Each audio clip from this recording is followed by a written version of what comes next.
Bapak, Ibu, Saudara-saudari, sahabat-sahabatku yang terkasih dalam Tuhan, marilah pada kesempatan ini kita kembali lagi mempersiapkan sedikit waktu kita mendengarkan sabda Tuhan yang kita ambil dari penginjil Matius bab 16 ayat 24 sampai 28. Lalu Yesus berkata kepada murid-muridnya, "Setiap orang yang mau mengikut aku, ia harus menyangkal dirinya, memikul salibnya, dan mengikut aku. Karena barang siapa mau menyelamatkan nyawanya, ia akan kehilangan nyawanya. Tetapi barang siapa kehilangan nyawa karena aku, ia akan memperolehnya. Apa gunanya seorang memperoleh seluruh dunia tetapi kehilangan nyawanya? Dan apakah yang dapat diberikannya sebagai ganti nyawanya? Sebab anak manusia akan datang dalam kemuliaan Bapanya diiringi malaikat-malaikatnya. Pada waktu itu ia akan membalas setiap orang menurut perbuatannya. Aku berkata kepadamu, sesungguhnya di antara orang yang hadir di sini ada yang tidak akan mati sebelum mereka melihat Anak Manusia datang sebagai Raja dalam kerajaannya." Demikianlah sabda Tuhan, terpujilah Kristus. Bapak, Ibu, Saudara-saudariku, sahabat-sahabat yang terkasih dalam Tuhan, Penginjil Matius yang telah kita dengarkan tadi menampilkan kepada kita Tuhan yang mengajak para muridnya atau para pendengarnya waktu itu untuk setidaknya mengikuti Tuhan. Dan dalam mengikuti Tuhan tentu ada konsekuensi yang harus ditanggung, yaitu bahwa mereka harus menyangkal dirinya, memikul salibnya. Menyangkal diri tentu dalam arti bahwa para pengikut Tuhan itu harus benar-benar berada di dalam kehendak Tuhan. Jadi kehendak pribadi yang bertentangan dengan kehendak Allah sendiri, itulah yang perlu disangkal secara khusus ketika kehendak manusiawi kita terarah kepada hal-hal yang menciptakan terjadinya kejahatan atau hal-hal yang menciptakan terjadinya ketidakseimbangan dalam kehidupan bersama. Jadi itulah yang dikatakan oleh Tuhan menyangkal diri, ya. Tentu mungkin di hal lain kita memahami menyangkal diri ini mungkin menyangkut kebiasaan-kebiasaan kita maupun kecenderungan-kecenderungan kita untuk memperkaya diri atau untuk mengabaikan situasi atau fenomena sosial yang memang menuntut kehadiran kita. Tak mampu membuka diri, memberi bantuan kepada setiap orang yang membutuhkan bantuan. Jadi singkatnya kita itu menutup diri pada kepentingan diri dan mengabaikan kepentingan bersama yang setidaknya itu menjadi ekspresi lanjut dari penghayatan iman seseorang. Di samping itu memikul salib mungkin dalam pemahaman ini lebih pada ketika seorang itu memutuskan untuk mengikuti Yesus, berarti dia itu menjadi bagian dari Tuhan mewartakan kebenaran. Tentu mewartakan kebenaran dalam hal ini adalah kebenaran dalam konsep Allah, kebenaran dalam pemahaman Allah, di mana manusia itu diutus sebagai nabi ke tengah dunia yang memang merongrong eksistensi kebenaran. Jadi dia tampil di sana sebagai duta kebenaran, menyuarakan kebenaran, baik dengan kata-kata verbal maupun melalui sikap dan tindakannya. Dalam lingkungan pekerjaan mungkin, ya, bahwa seseorang itu tampil sebagai pribadi yang jujur, transparan, adil, pribadi yang memang mengedepankan apa yang menjadi kepentingan umum. Dalam kehidupan berkeluarga bisa jadi bahwa kebenaran itu ya diwartakan melalui sikap mencintai keluarga, mencintai istri, mencintai anak, mencintai orang tua dan sebagainya. Di semuanya itu ya bagian dari cara kita mewartakan kebenaran. Dan tentu dalam mewartakan kebenaran senantiasa ada tantangan-tantangan yang dihadapi. Nah, tantangan-tantangan itulah yang disebut oleh Tuhan berani memikul salibnya.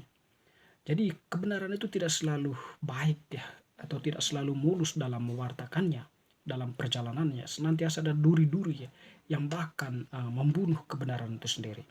Kita tentu mengenal begitu banyak tokoh-tokoh dalam gereja Katolik yang senantiasa menyuarakan kebenaran, ya. Tetapi mereka bahkan ditantang, lalu kemudian ditangkap, disiksa, dibunuh sedemikian rupa. Karena bagi mereka kehadiran mereka mewartakan kebenaran itu menjadi rongrong atau pengganggu kemapanan kejahatan yang selama ini dipupuk oleh orang-orang tertentu atau orang-orang penguasa-penguasa yang lalim, ya. Jadi kita bisa mengenal mulai dari para rasul sampai bapak-bapak gereja, santo santa, dan hingga mungkin sampai pada saat zaman modern kita saat ini. Jadi mereka yang menyuarakan kebenaran senantiasa mendapat tantangan, dan itulah bagi Tuhan salib. Bagi Tuhan bahwa setiap orang yang mencintai salib itu menyangkal dirinya, mereka telah menyelamatkan nyawanya. Jadi mempunyai konsekuensi, ya. Konsekuensi mulia di balik kesetiaan memikul salib dan penyangkalan diri itu. Bahwa Tuhan itu mengatakan orang itu akan menyelamatkan nyawanya. Ya, menyelamatkan nyawanya dalam arti bahwa perbuatan itu merupakan perbuatan yang berkenan di hadapan Tuhan. Sehingga ketika dia menimpa atau ketika di dunia ini dia mengalami penderitaan, tetapi di dunia lain, di dunia lain nanti di mana Allah berada, mereka akan hidup bersamanya, mengalami kemuliaan Allah. Sehingga pada akhir tadi Tuhan mengatakan bahwa aku berkata kepadamu, sesungguhnya di antara orang yang hadir di sini ada yang tidak akan mati sebelum mereka melihat aku dan anak manusia datang sebagai raja dalam kerajaannya. Dan lebih tegas dikatakan pada bagian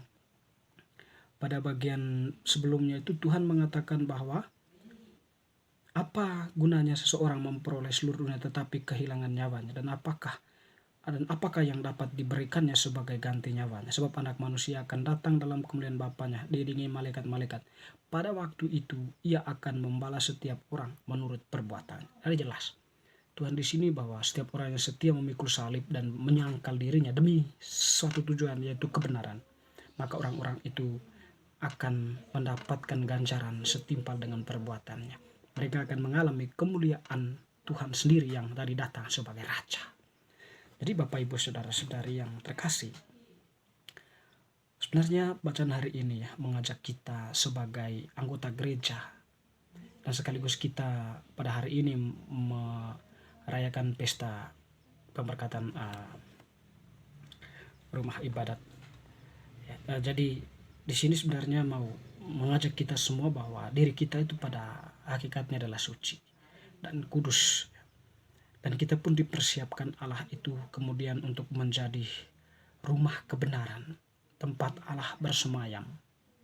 Dan karena diri kita itu dipakai Allah tempat dia bersemayam, otomatis konsekuensinya bahwa Allah itu hendak memakai kita, diri kita masing-masing, untuk menjadi pewarta kebenaran, untuk menjadi duta kasih, untuk menjadi duta cinta di tengah hiruk pikuk dunia yang penuh dengan penderitaan dan hasrat untuk berkuasa. Jadi Tuhan memakai kita saat ini. Dia tidak bisa lagi datang sendiri, ya, seperti dahulu dia datang ke dalam dunia, tetapi dia mengutus Roh Kudusnya menyertai kita dan tinggal di dalam kita, memakai kita untuk menjadi duta kebenaran itu, melakukan kebenaran, mewartakan kebenaran di tengah situasi dunia yang penuh dengan corak marit karena kekuasaan. Bapak Ibu Saudara-saudari, diri kita begitu mulia dan kudus di hadapan Allah. Sadarkah kita akan Allah yang memakai diri kita untuk menjadi duta, menjadikannya sebagai duta kebenaran, pembawa kebenaran? Kesadaran akan muncul dari dalam diri kita kalau kita senantiasa merenung dan merefleksikan diri kita masing-masing. Diri kita ini adalah gereja, di mana Tuhan hadir di tengah kita, di mana Tuhan tinggal di dalam diri kita. Tuhan hendak memakai diri kita sebagai tabernakelnya. Karena itu kesadaran itu akan muncul ketika kita tak henti-hentinya merefleksikan diri, merenung, berdoa, dan setidaknya juga menyiapkan waktu dalam kesunyian dan kesendirian untuk menemukan bisikan-bisikan Allah, bahwa Allah itu sesungguhnya mencintai kita apa adanya dan memakai kita untuk melanjutkan misi keselamatannya di tengah dunia. Bapak Ibu Saudara-saudari, semoga bacaan hari ini semakin meneguhkan iman kita untuk bergerak maju mewartakan kebenaran di tengah dunia kita. Amin.